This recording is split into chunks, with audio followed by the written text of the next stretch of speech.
சஷ்டி விரதத்தோட 3வது நாளை தவபாவனை நாள்னு சொல்கிறாங்க. அதற்கு என்ன அர்த்தம் அப்படின்னா, உங்களோட கர்மங்கள் கரையிற நாள்.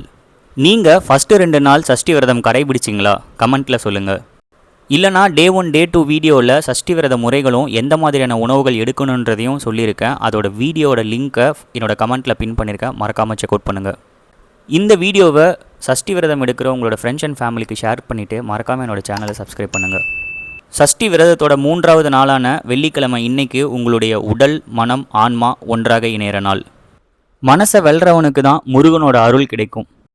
அதனால தான் எவன் ஒருவன் முருகன் மேலே நம்பிக்கை வச்சு மனமுருகி வழிபடுறானோ அவனோட கடந்த கால கர்ம வினைகள் நீங்கி நல்ல காலம் பிறக்கும். இதனால் உங்கள் மனசை சுத்தமாக வச்சுக்கோங்க. முருகன் நிச்சயம் உங்களுக்கு ஒரு நல்ல தெளிவை தருவார். விரத உணவாக நீங்கள் இளநீர், பால், பழம் எடுத்துக்கலாம். முடியாதவங்க ஒருவேளை லைட்டாக சாப்பிட்டுக்கோங்க. ஃபாஸ்டிங் ரிலேட்டடாக உங்களுக்கு ஏதாவது சந்தேகம் இருந்துச்சுன்னா கமெண்ட் செக்ஷனில் கேளுங்க, நான் அதுக்கு ஆன்சர் பண்ணுறேன். டே 4ல் என்ன பண்ணலான்னு நாளைக்கு பார்க்கலாம். நன்றி, வணக்கம்.